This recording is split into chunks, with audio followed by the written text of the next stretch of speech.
Hello student, કેમ છો? મજામાં? આજે આપણે કરંટ ઇલેક્ટ્રિસિટીના એક નવા લેક્ચરમાં એક્સરસાઇઝના 3.6 સુધીના દાખલા સોલ્વ કર્યા હતા. આગળના દાખલા આપણે આજના લેક્ચરમાં જોઈશું. એ પહેલાં જો વિદ્યાર્થી મિત્રો ચેનલને સબસ્ક્રાઈબ કરવાની બાકી હોય તો સબસ્ક્રાઈબ કરજો, લાઈક કરજો અને શેર કરજો. Thank you. 3.7 નંબરના એક્ઝામ્પલનું સ્ટેટમેન્ટ આવું કંઈક છે કે એક ચાંદીના તારનો 27.5 સેન્ટીગ્રેડ તાપમાને અવરોધ 2.1 ઓમ છે. એટલે અહીં તમારી જોડે R1 તમને આપી દીધેલું છે 2.1 ઓહમ અને તાપમાન એનું જે T1 છે એ 27.5 સેન્ટીગ્રેડ છે. તો એ જ રીતે આગળ 100 સેન્ટીગ્રેડ તાપમાને એટલે કે T2 તાપમાને અવરોધ છે 2.7 ઓહમ. તો અવરોધકતાનો તાપમાન ગુણાંક આલ્ફા શોધવાનો છે. દોસ્તો બહુ સરળ દાખલો છે. આપણને ટેમ્પરેચર ડિપેન્ડન્સ ઓફ રેઝિસ્ટિવિટીની થિયરીમાં એક ફોર્મ્યુલા આપણે જોયેલી છે કે R of T2 is equal to R of T1 1 plus alpha into delta T. એટલે ડેલ્ટા ટી એટલે T2 minus T1. R of T2 એટલે T2 તાપમાને અવરોધ, જે આપણને ખબર જ છે. T2 તાપમાનનો અવરોધ એટલે R2, જે કેટલો થશે તો 2.7. તો આ કેટલો છે 2.1. R1 1 plus alpha T2 minus T1. હવે શું કરો દોસ્તો, તમારે શોધવાનું છે આલ્ફા. તો આ 2.1 ને નીચે લઈ આવો એટલે 2.1 1 plus alpha T2 minus T1. 2.7 અને 2.1 એટલે 9 તરી 27 અને 7 તરી 21 એટલે 9 ભાગ્યા 7 is equal to 1 plus alpha T2 100 minus T1 27.5. વિદ્યાર્થી મિત્રો, આ કરવાનું કારણ એ કે જ્યારે કોમ્પિટિટિવ લેવલે એક્ઝામ્પલ પૂછાય ત્યારે ફ્રિક્શન ઉડાઈ અને જેટલું તમે ઇઝી સિમ્પ્લિફાઈડ કરશો ને એ તમારા માટે સરળ રહેશે. એટલે અહીં તમે 9 ભાગ્યા 7 આ 1 ને આ બાજુ લઈ લો એટલે -1 આલ્ફા 100 માઇનસ 27.5. હવે શું કરો, આ 7 ને આ બાજુ લઈ જાઓ એટલે 9 માઇનસ 7 ભાગ્યા 7 આલ્ફા 100 માઇનસ 27.5. 9 માઇનસ 7 એટલે 2 ભાગ્યા 7 થશે. એટલે અહીંયા તમે આવું લખી શકો આલ્ફા 100 માઇનસ 27.5 2 ભાગ્યા 7. હવે આગળ જો લખીએ તો 2 ભાગ્યા 7 અને આ નીચે લઈ જાઓ ગુણાકારમાં 100 માઇનસ 27.5 એટલે અહીં 100 માઇનસ 27.5 એટલે આપણને ખબર જ છે કે કેટલું થશે 72.5. હવે આને જો સિમ્પ્લિફાઈડ કરશો તો તમારો આ થઈ જશે 2 ભાગ્યા 7 એટલે 3.5 ફ્રેક્શનમાં, અથવા આને ભાગી નાખો અને જો એનું સિમ્પ્લિફિકેશન કરશો એટલે તમને આન્સર મળશે 0.039 સેન્ટીગ્રેડ ઇનવર્સ. દોસ્તો બહુ સરળ અને સારો એક્ઝામ્પલ છે, સમજીને કરજો OMRમાં, અથવા તો તમને દાખલા સ્વરૂપે પણ પૂછી શકાય. ત્યારબાદનો નેક્સ્ટ એક્ઝામ્પલ આપણે જઈ રહ્યા છીએ 3.8. સ્ટેટમેન્ટ શું છે, નિક્રોમના બનેલા એક ગરમ કરવાના તાર ને 230 વોલ્ટના ઉદ્ગમ સ્થાન સાથે, એટલે સૌથી પહેલાં અહીં તમને જે ડેટામાં આપેલો છે 230 વોલ્ટ વી બરાબર વિદ્યુત સ્થિતિમાન સાથે જોડતા પ્રારંભમાં તે 3.2 એમ્પિયરનો પ્રવાહ પસાર કરે છે. એટલે અહીંયા I1 જે છે એ 3.2 એમ્પિયર થશે કે જે અમુક સેકન્ડ બાદ 2.8 એમ્પિયર જેટલું સ્થાયી થાય છે. એટલે થોડી વાર પછી પ્રવાહ 2.8 એમ્પિયર થઈ જાય છે I2. જો ઓરડાનું તાપમાન 27 સેન્ટીગ્રેડ જેટલું હોય તો ગરમ કરતા તારનું સ્થાયી તાપમાન કેટલું હશે T2 તમને શોધવાનું છે. હવે સંકળાયેલ તાપમાન ગાળા માટે નિક્રોમનો અવરોધનો તાપમાન ગુણાંકનું સરેરાશ મૂલ્ય આલ્ફા 1.70 × 10⁻⁴ સેન્ટીગ્રેડ ઇનવર્સ છે. T2 શોધવાનું છે. શું કરશો દોસ્તો? તો તમારી જોડે આ એક ફોર્મ્યુલા છે RT2 = RT1 1 + alpha delta T. આના ઉપરથી લખીએ તો RT1 1 + આલ્ફા T2 - T1 શોધવાનો છે T2. તો તમને સૌથી પહેલા RT2 એટલે T2 તાપમાને અવરોધ અને T1 તાપમાને અવરોધ આ તમારે શોધવું પડે. એટલે સૌથી પહેલા T1 તાપમાને અવરોધ તમારે જો શોધવું હોય તો એ ઓરડાના તાપમાને અવરોધ. એટલે અહીં આપણે RT1 ને લખવા જઈએ તો V ભાગ્યા I એટલે V ભાગ્યા I1 થશે. ક્લિયર? V છે 230 અને I1 તમને આપેલો છે 3.2. તો એ જ રીતે RT2 એટલે જે સ્થાયી પ્રવાહ થાય છે તો એ વખતેનો અવરોધ એટલે V ભાગ્યા I2 એટલે 230 ભાગ્યા કેટલો થશે દોસ્તો 2.8 છે. આ બંને વેલ્યુ ઇક્વેશનમાં જવા દો એટલે 230 ભાગ્યા 2.8 = 230 ભાગ્યા તમારો T1 તાપમાને 3.2 1 + આલ્ફા T2 - T1. સમજો 230 નીકળી જશે. 3.2 ને ઓલી સાઈડ લઈ આવો એટલે 3.2 ભાગ્યા 2.8 1 + આલ્ફા T2 - T1. હવે અહીંયા થશે 8 × 4 = 32 અને અહીંયા થશે 7 × 4 = 28 એટલે આ થશે 8 ભાગ્યા 7. ફરીથી અહીંયા 8 × 4 = 32 અને અહીંયા 7 × 4 = 28 એટલે તમે અહીં આ કેસમાં શું લખી શકશો? 1 સેકન્ડ.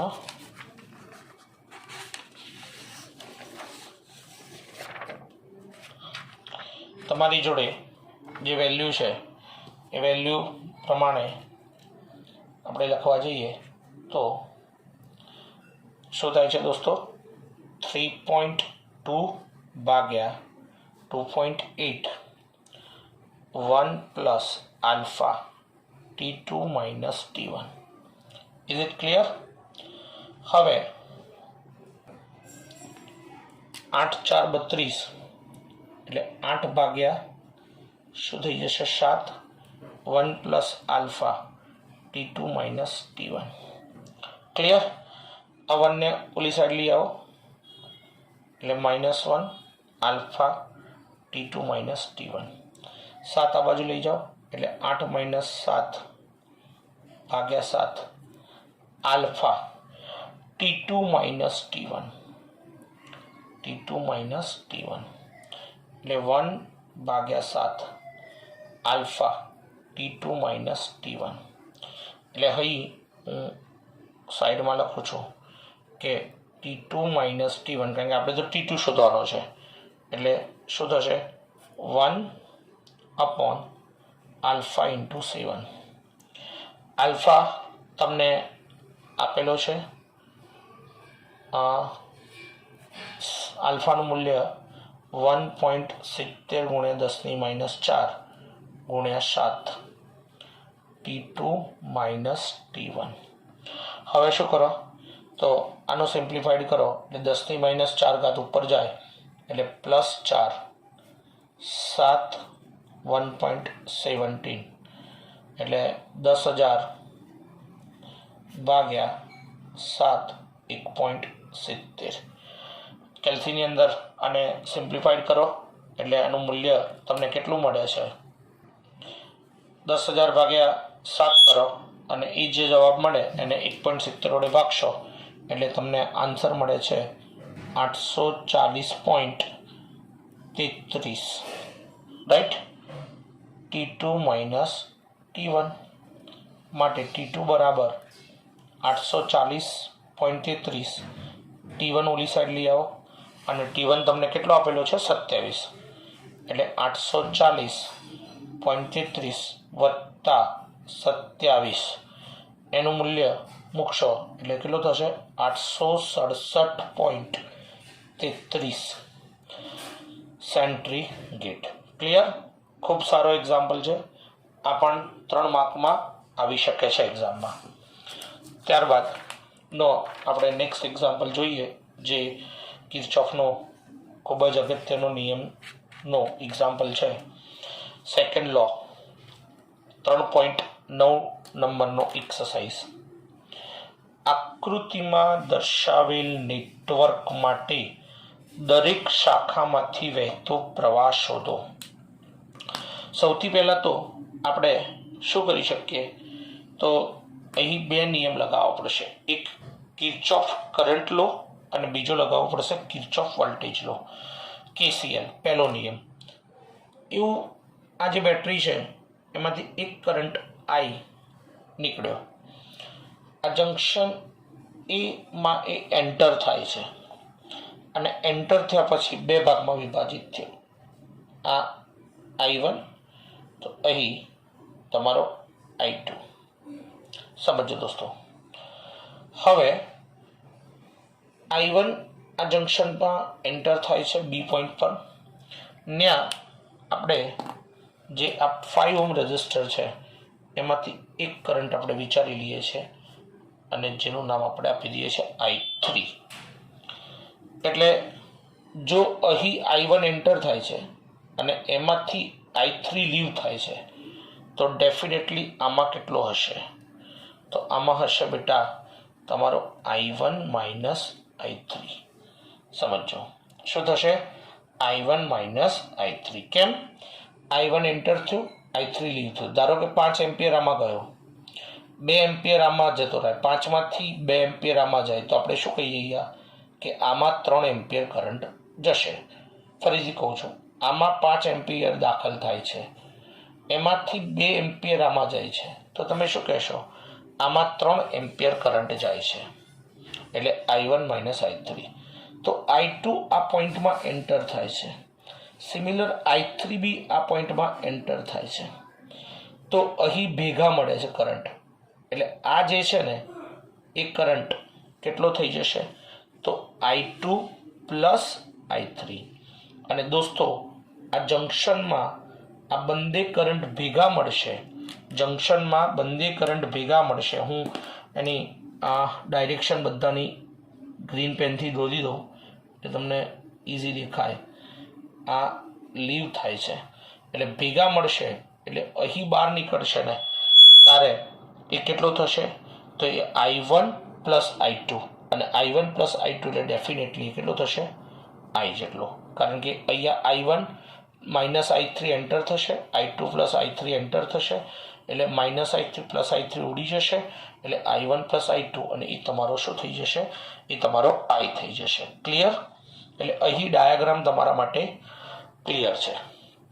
હવે શું કરીએ 3 લૂપ બને છે અને એ 3 લૂપ હું અહીંયા અલગ અલગ ડ્રો કરું છું. પહેલી લૂપ જે છે એ તમારી ધારો કે હું બનાવું છું આ ટ્રાયંગલ વાળી લૂપ, એક તમારી હું આ બનાવું છું અને એક તમારી હું આ બનાવું છું.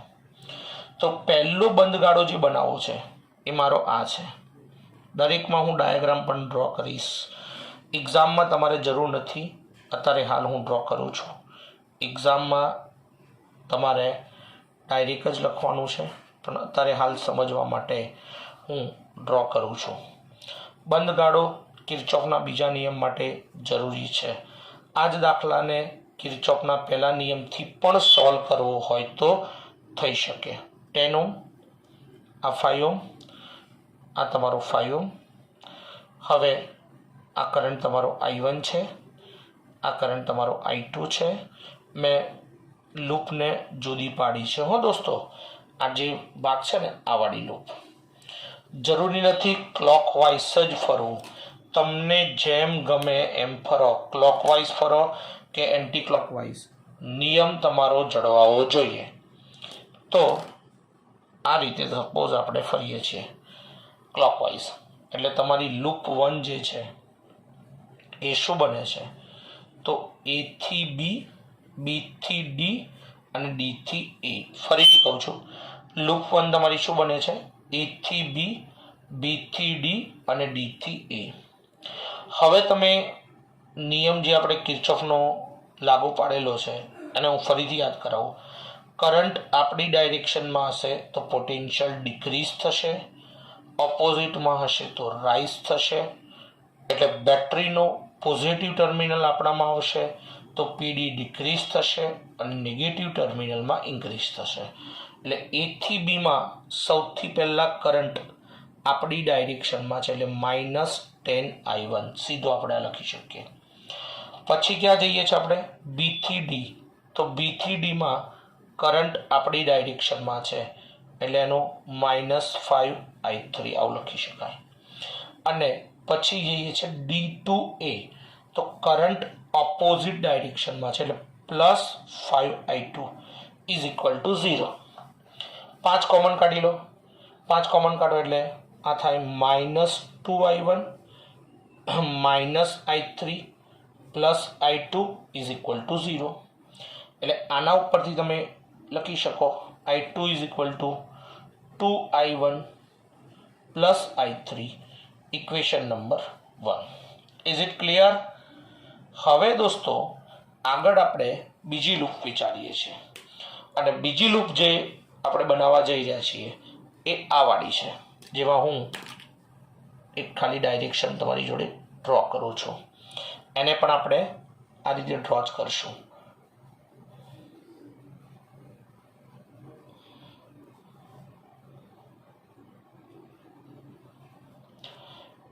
આ તમારી સેકન્ડ લૂપ છે. સેકન્ડ લૂપ ડાયરેક્શન આપણે આ વાળો લીધો છે, B, C અને D. આ 5 ઓહ્મ છે, આ 5 ઓહ્મ છે, આ તમારો 10 ઓહ્મ છે. આમાં કરંટ I1 - I3 છે, તો આમાં કરંટ દેખાય છે, અહીંયા લખેલું છે I2 + I3, અને આ જે છે એ તમારો I3 કરંટ છે. હવે આ લૂપને પણ આપણે બંધ ગાળો લાગુ પાડીએ તો આ કેસમાં તમારો જે લૂપ બને છે એ લૂપ તમે આ વાળી લીધી છે, loop 2. B to C, C to D and D to B. B થી C, C થી D અને D થી B જે તમારી લૂપ બંધ ગાળો બને છે. B to C માં करंट तुम्हारी डायरेक्शन में है. करंट जो अपन की डायरेक्शन में है तो पोटेंशियल क्या होगा? डिक्रीज होगा. मतलब हम क्या लिखेंगे? -5 I1 - I3. C2D में करंट ऑपोजिट है. આપણે જઈએ છે C2D અને કરંટ જાય છે D2C. ફરીથી આપણે જઈએ છે C2D અને કરંટ જાય છે ઓપોઝિટ. જે વિદ્યાર્થી મિત્રોને કિર્ચોફનો લેક્ચર જોવાનું બાકી હોય તે પ્લેલિસ્ટમાં જઈને જોઈ લેજો. થિયોરીના લિસ્ટમાં ત્યાં પણ મેં ઘણા એક્ઝામ્પલ સોલ્વ કરાવ્યા છે. ખૂબ ઇઝી રીતે ખબર પડી જશે. D2B કરંટ ઓપોઝિટ ડાયરેક્શનમાં છે એટલે એ પણ શું થશે? +5I3 = 0. દોસ્તો આને સિમ્પ્લિફાઈડ કરો તો આને સિમ્પ્લિફાઈડ કરો એટલે -5I1 અંદર જવા દો, +5I3, 10I2 10I3 +5I3 = 0. હવે આ જુઓ તો તમારી જોડે i3 વાળા ટર્મ 1 2 અને 3 છે, તો 5 5 10 10 પ્લસ 10 20 i3, તો i2 નો એક જ ટર્મ છે એટલે ઇક્વેશન આવી બને છે -5i1 plus 10i2 plus 20i3 is equal to 0. ફરીથી દોસ્તો જુઓ તમારી ઇક્વેશન શું ડિસ્ક્રાઇબ થાય છે, -5i1 plus 10i2 plus 20i3 is equal to 0. એટલે હવે તમે આગળ જો આ ઇક્વેશનને લખીએ આપણે તો ઇક્વેશન નંબર તમારી આ રીતે લખાય 2 કે -5i1 plus 10i2 plus 20i3 is equal to 0. હવે આમાંથી 5 કોમન લઈ લો એટલે શું થઈ જશે, -i1 plus 2i2 plus 4i3 is equal to 0. હવે આને લઈ જાઓ ઓલી સાઈડ એટલે પ્લસ થઈ જશે એટલે i1 is equal to 2i2 plus 4i3. અને આ જે ઇક્વેશન છે ને એ ઇક્વેશનમાં i2 નું વેલ્યુ મૂકી દો એટલે આની અંદર i2 ની જગ્યાએ i2 બરાબર 2i1 પ્લસ i3 સમીકરણ 1 માંથી મૂકતા એટલે i1 2i1 plus i3 4i3. જો આને તમે સિમ્પ્લિફાઈડ કરો, આવું કેમ કર્યું મેં, તો આ 2 ને અંદર લઈ આવો એટલે આ થઈ જશે 4i1 plus 2i3 plus 4i3. Clear? હવે જો આ 4 ને આ બાજુ લઈ જાઓ એટલે -4 થશે એટલે આ શું થઈ જશે -3i1 અને આ 2 પ્લસ 4 એટલે 6i3. આને લખવા જઈશું તો તમે i1 ની જગ્યાએ શું લખી શકશો, -2i3. ક્લિયર? આ એટલા માટે કરી દોસ્તો કે તમારું ઇક્વેશન્સ બે વેલ્યુમાં જતું રહે, i1 અને i3 માં. એ તમારી માટે ઘણું સરળ થઈ જશે. આને ઇક્વેશન 2 કહો. આગળ જઈને ખ્યાલ આવશે કે આનો ફાયદો શું થશે. હવે દોસ્તો નેક્સ્ટ લૂપ જે છે એ નેક્સ્ટ લૂપને ફરીથી આપણે ત્રીજી જે લૂપ બનાવવાની છે એને જોઈએ. તો ત્રીજી લૂપ જે છે એ તમારી જોડે આ વાળી લેવાની છે આપણે, એટલે એને આપણે ડ્રો કરીએ છીએ. એટલો જ પોર્શન આપણે ડ્રો કરીશું એટલે વધારે ક્લિયર થશે કે થર્ડ લૂપ જે બનાવવા જઈ રહ્યા છીએ એ જોજો આ છે.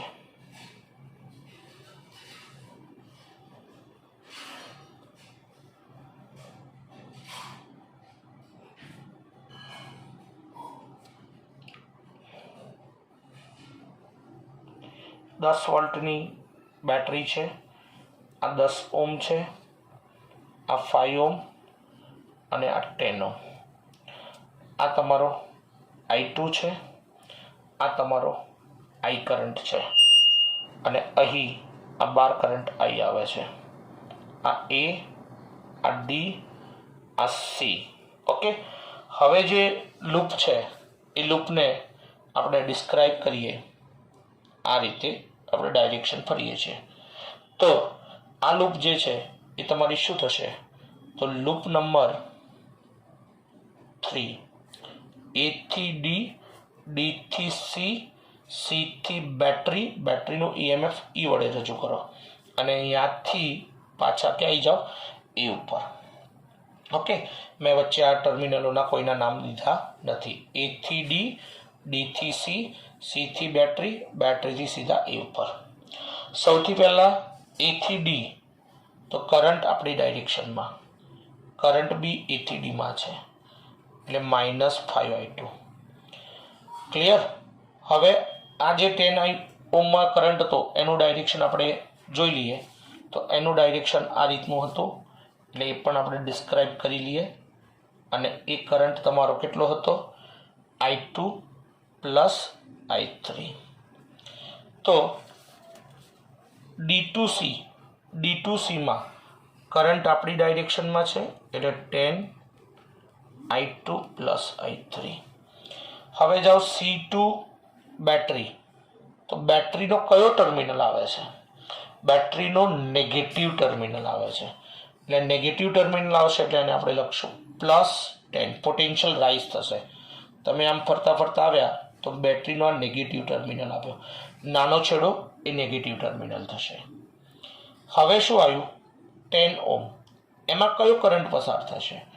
I આપણી ડાયરેક્શનમાં છે, આપણે પણ ક્યાં જઈએ છીએ? આમ જઈએ છીએ. કરંટ બી ક્યાં જાય છે? આમ જાય છે. એટલે હવે શું થશે? આ -10I = 0. હવે આને આપણે માઇનસ બધા ઓલી સાઈડ લઈ આવીએ એટલે 5I2 plus 10I2 plus I3 plus 10I = 10. શું કર્યું? આ બધું ઓલી સાઈડ લઈ ગયો એટલે +10 છે એટલે બધા માઇનસ નીકળી જશે. 5I2 10I2 પ્લસ 10I3, 10 ને અંદર ગુણી દીધા. હવે અહીંયા 10I છે ને, તો I ની જગ્યાએ તમે શું લખી શકશો? I1 plus I2. આપણે શરૂઆતમાં જ જોયું હતું, એક વખત ફરીથી એને જોઈ લઈએ.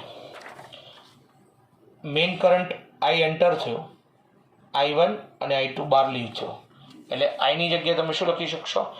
I1 plus I2. હજી આને સિમ્પ્લિફાઈડ કરો એટલે 5I2 10I2 10I3 10I1 10I2 = 0. I1 વાળા પહેલાં કાઉન્ટ કરી લો તો I1 વાળું એક જ દેખાય છે એટલે એને તમે શું લખી શકશો? +10I1. Is it clear? I2 વાળા 1 અને 2 એટલે એને તમે સિમ્પલી I2 વાળા 1 2 અને 3 1 2 અને 3 એટલે એને લખી શકશો 25I2. અને I3 વાળા તમારી જોડે એક જ છે 10I3 = 10. હવે આમાંથી તમે કોમન શું નીકાળી શકશો? તો આની અંદરથી તમે કોમન નીકાળી લો 5. તો 5 કોમન નીકાળશો એટલે શું થશે બેટા? 2I1 5I2 2I3 અને =2. હવે જો તમારી જોડે બે સમીકરણ મળ્યા છે. સમીકરણ નંબર 1 તમને જે મળ્યું હતું એ આવું હતું, I2 = 2I1 પ્લસ I3. સમજો આનો શું? I2 = 2I1 plus I3. અને સમીકરણ નંબર 2 જે છે એ તમને આવું મળેલું છે, I1 = -2I3. I1 = -2I3. આ બંનેનો ઉપયોગ આની અંદર કરો એટલે તમને ખૂબ સરળ રીતે વેલ્યુઝ મળશે. I1 ની જગ્યાએ બધું જ આપણે કન્વર્ટ કરી દેવું છે I3માં એટલે I1 ની જગ્યાએ મૂકી દો -2I3.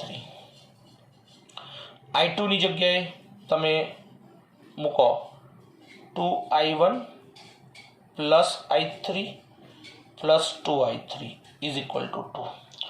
ડોન્ટ વરી, હા, ધીમે ધીમે આને આપણે છૂટું પાડીએ. 2 ને અંદર લઈ આવો -4I3. આ પાછળની અંદર ગુણો 10I1 5 તરી એટલે 5 અને 5I3 પ્લસ 2I3 = 2. એટલે જો આ 5 અને 2 તમારી જોડે 7I3 ને આ -4I3 એટલે તમારી જોડે બનશે 3I3 પ્લસ 10I1 = 2. પણ તમારી જોડે એક ઓલરેડી ફોર્મ્યુલા છે કઈ? તો I1 બરાબર -2I3 એટલે I1 ની જગ્યાએ મૂકી દો -2I3 = 2. ક્લિયર? હવે આને છૂટું પાડો તો 10 × 20 એટલે 3I3 20I3 = 2. 3 - 20 એટલે કેટલા થશે? 17 એટલે -17I3 = 2 એટલે I3 ઇઝ ઇક્વલ ટુ તમને પહેલાં મળ્યું -2/17 એમ્પિયર. આ તમને શું ઇન્ડિકેટ કરે છે? આ તમને એવું ઇન્ડિકેટ કરે છે કે તમે જે કરંટની ડાયરેક્શન I3ની વિચારી હતી ને એનાથી I3ની ઓપોઝિટ હશે. એ આપણે હાલ ચર્ચામાં લેતા નથી. હવે તમને I3 મળી ગયો એટલે તમે સીધો શું નીકાળી શકશો? I1. એટલે I1 બરાબર શું થશે? તો I1 બરાબર -2 અને I3નું -2/17 મૂકો એટલે માઇનસ માઇનસ પ્લસ એટલે કેટલું થઈ જશે? 4/17 એમ્પિયર. આ તમને શું મળી ગયું દોસ્તો? I1. શું મળી ગયો? I1 મળી ગયો, I3 મળી ગયો. ડેફિનેટલી હવે તમને શું મળી જશે? I2. તમને શું મળી જશે? I2. જોઈએ તમારી જોડે I1 તમને સિમ્પલી મળી જશે કે I1 તો તમારી જોડે આવી ગયો છે. I2 બરાબર 2I1 પ્લસ I3. I3ની વેલ્યુ તમને મળી છે -2/17. તો I1ની મળી છે 4/17. ક્લિયર? તો આ બંને વેલ્યુ આની અંદર જવા દો. 2 4/17 અને I3ની જગ્યા મૂકો -2 એટલે આ સીધું માઇનસ જ લઈ લો. 2/17 4 દુની 8 એટલે 8/17 -2/17 17 LCM થશે એટલે આ 6/17 ampere. This are the I2. હવે તમારો ક્વેશ્ચન શું હતો? તો તમારો ક્વેશ્ચન હતો કે આકૃતિમાં દર્શાવેલ નેટવર્ક માટે દરેક શાખામાંથી વહેતો પ્રવાહ શોધો. બેટા simple.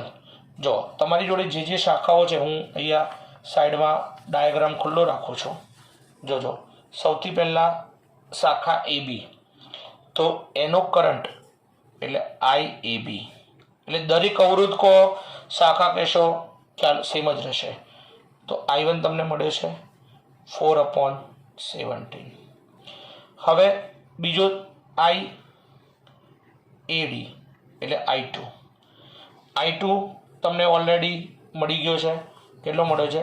6/17 ampere. Is it clear? IAD. હવે તમે BD શોધી નાખો એટલે IBD તમારો શું છે? I3 અને I3 તમને કેટલો મળ્યો છે? -2/17. હવે ત્યારબાદ IBC એટલે એ શું છે? I1 -I3. તો I1 તમારો કેટલો છે? તો I1 તમારો છે 4/17 -I3 તમારો કેટલો છે? તો I3 તમારો છે -2/17 એટલે અહીંયા માઇનસ માઇનસ શું થઈ જશે? પ્લસ એટલે 2/17 એટલે IBC નીકાળશો તો 17 લસા લઈ લેશો એટલે 6/17 એમ્પિયર. Is it clear? એ જ રીતે હવે કયો બચ્યો? IDC. તો IDC તમને દેખાય જ છે D અને C માં I2 પ્લસ I3. ક્લિયર? તો I2 પ્લસ I3 કેટલો છે ભાઈ? I2 હમણાં હાલ જ શોધ્યો 6/17 માઇનસ I3 પણ I3 કેટલો છે? -2/17 એટલે 6 - 2 4/17 એમ્પિયર. અને છેલ્લો કુલ પ્રવાહ એટલે કે 10 ઓહ્મમાંથી જો પૂછે તો I બરાબર I1 plus I2. I1 by કેટલો મળ્યો છે? 4/17 અને I2 6/17. તો આ થશે 10/17 એમ્પિયર. ક્લિયર? ઓકે. સો વિદ્યાર્થી મિત્રો, આ ખૂબ જ અગત્યનો દાખલો હતો, IMP દાખલો હતો. જો કોઈને ડાઉટ હોય તો મારા નંબર ઉપર 9925389199 પર એની ટાઈમ વોટ્સઅપ અથવા કોલ કરી શકો છો. Thank you very much. Once again thanks.